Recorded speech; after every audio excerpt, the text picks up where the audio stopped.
পনের, পনের মানে টু পুট, পনের টু পুট। স্প্যানিশ আজকে যে ভার্ব বা ক্রিয়াপদটা নিয়ে ভার্বস নিয়ে আমরা কথা বলবো সেটা হচ্ছে পনের টু পুট।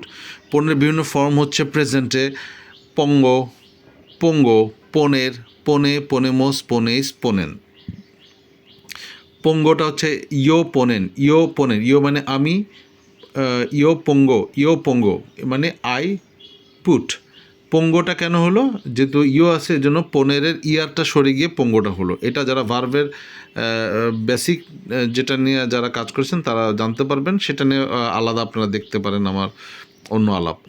তো আমরা তো অন্তত ভার্বের কমন ফর্ম নিয়ে যারা জানেন তারা এটা দেখতে পারেন। যেমন কোমের থাকলে আই ইট হচ্ছে কোমের, কোমেটা হয়ে যাবে কোমো, কোমেস, কোমে, কোমেমোস, কোমেস, কোমেন, কোমেন। এটা পঙ্গোটা হয়ে যাচ্ছে, পনেরটা হয়ে যাচ্ছে পঙ্গো, তু পোনেস, পঙ্গো, পঙ্গো, তু পোনেস, এল পোনে, nosotros ponemos, vosotros ponéis, ellas ponen, ellas, ellos ponen মানে দে, ellos ponen। তাহলে আমরা শব্দগুলো বাক্যগুলো দেখি। ইয়ো পঙ্গো এল বলিগ্রাফো এন লা বলসা। ইয়ো পঙ্গো মানে আই পুট, আমি রেখেছি, আই পুট, এল বলিগ্রাফো একটা কলম, লা বোলসা ইন দ্য বোলসা, ইন দ্য বোলসা, বোলসাটা হচ্ছে ব্যাগ। তাহলে I put the pen in the bag, I put the pen in the bag. ইয়ো পঙ্গো এল বলিগ্রাফো এন লা বোলসা। দ্বিতীয় বাক্যটি দেখি আবার একই, ইয়ো পঙ্গো মানে আই পুট কি লস লিব্রোস, যেহেতু বইগুলো বলেছে, লিব্রো মানে বই, বই লিব্রোসের তাই তাই লস লিব্রোস হয়ে গেছে। তাহলে ইয়ো পঙ্গো লস লিব্রোস এন লা মেসা, ইয়ো পঙ্গো লস লিব্রোস এন লা মেসা, ইয়ো পঙ্গো লস লিব্রোস এন লা মেসা, মেসা মানে table. I put the books on the table বা in the table. ellos ponen la música, ellos ponen la música, ellos মানে হচ্ছে দে, ellos মানে হচ্ছে দে, ellos মানে হচ্ছে দে, ellos ponen la música, ellos মানে হচ্ছে দে, ellos ponen, ponen মানে দে put.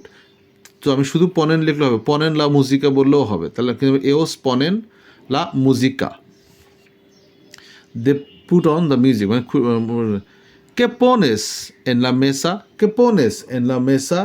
What do you put on the table? What do you put on the table? ¿Qué pones en la mesa? কেটা হচ্ছে প্রশ্ন, কি, হোয়াট। পোনেস মানে হচ্ছে ইউ পুট, এন লা মেসা মানে you put on the table, you put on the table. কে বলতে বোঝাচ্ছে যে কি, তুমি কি রেখেছো টেবিলে। কে পোনেস এন লা মেসা, what do you put on the table. tienes que poner un poco de sal, tienes que poner un poco de sal। এই tienes কেটা হচ্ছে ইউ হ্যাভ টু এক ধরনের ফ্রেজাল ফর্ম। tienes que লেখার পরে ভার্বের ইনফিনিটিভ ফর্মটাই বসে, মানে যেটা পোনের ফর্ম, সেখান থেকে কিন্তু বিভিন্ন প্রোনাউনের জন্য আলাদা হলো। কিন্তু যখন tienes que হবে বা মে গুস্তা বা হ্যাঁ বা এই টাইপের কোনো কিছু হবে, তখনই কিন্তু মূল ফর্মটা বলে। তার tienes que, you have to, tienes, tienes que, you have to, tengo que, I have to, tenemos que, we have to। ঠিক আছে, তো এটা হচ্ছে হ্যাঁ বেরিয়ে। পোনের উন পোকো দে সাল, সাল মানে হচ্ছে লবণ, সাল মানে লবণ, পোকো মানে অল্প, অল্প, পোকো, পোকো, পোকো, উন পোকো দে সাল একটু সাম সল্ট, অল্প একটু লবণ। tienes que poner un poco de sal, tienes que, tienes আসছে তাহলে ইউ, তাহলে হবে you have to put some salt, you have to put some, রান্না করেছে একটু লবণ দিতে হবে। tienes que poner un poco de sal। এরপর হচ্ছে nosotros nos ponemos a estudiar, nosotros nos ponemos, যেহেতু আমরাই পড়ি তাই পনেমোসটা আসতেছে, আমরাই আমাদের পড়াশোনাটা করি। তা we start, nosotros nos ponemos a estudiar, we we have to start বা we start our studying বা আমরা আমাদের পড়াশোনা শুরু করেছি। তো আমরা যে ভার্বটা এতক্ষণ পড়লাম সেটা হচ্ছে পোনের।